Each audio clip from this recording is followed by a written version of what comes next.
you can see when you add the two together and you recognise the substitutability between the two markets, it's actually a pretty tight market.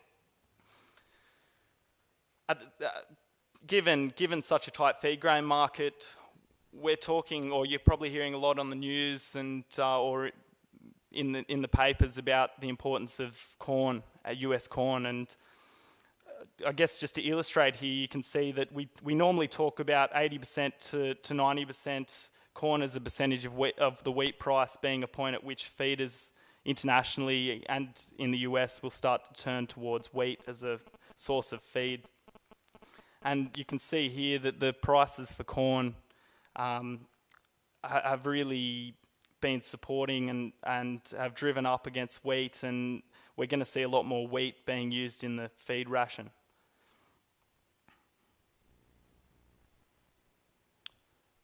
So I guess the key points that I've just tried to illustrate here is that we've got just to recognise the importance of understanding fair value, and for you to use that in a marketing strategy, we feel is a good way to look at your grain marketing. As I said before, Chicago wheat's the benchmark, and that really drives our domestic prices. At times we can become disconnected with that market, and that can be for various reasons, as we saw with feed prices after harvest. But at the end of the day, given that we are a net exporting country, when we have a season, a good season, it's really going to be that international market that drives domestic prices. Protein premiums we expect will remain strong during harvest and post-harvest this year, and also that the tight feed grain sector will determine the support for feed wheat prices going forward.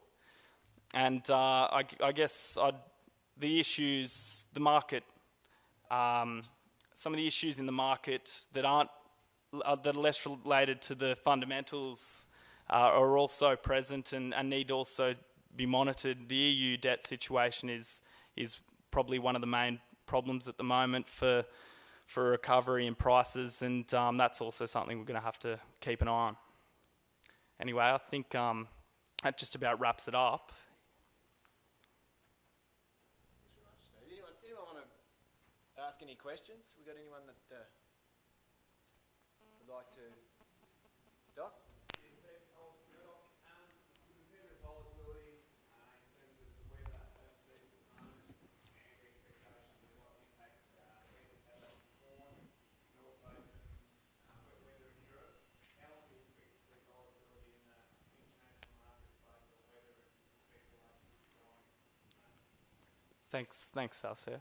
The two, I almost treat them separately, but they both have very important, or they both have a very large impact on the volatility at the moment. I mean, I think going forward, we're going to see the funds playing an ever-increasing role in these futures markets and affecting prices both here and internationally as a result.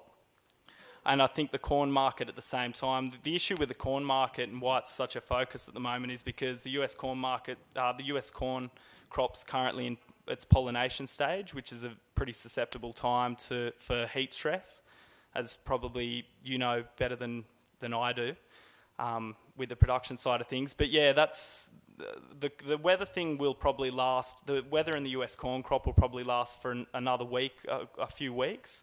And then we'll see the weather playing a role more on the soybean market, and we'll see canola prices doing a similar thing. But yeah, I think volatility generally is here to stay, and it makes it a whole lot tougher for you guys. But I don't know, I think, yeah, it's not something we're going to see disappear anytime soon.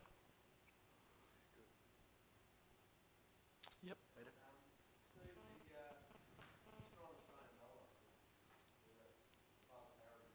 Mm. How much of that's going to soak up prices, and what do you expect? I know you're not a currency trader, but what do you expect to see going forward in this next harvest? Thanks, Peter. I guess the prices that I've put here and in regards to the basis charts, they're all in Aussie dollars a tonne. So I've converted US prices into Aussie dollars and compared them to domestic prices.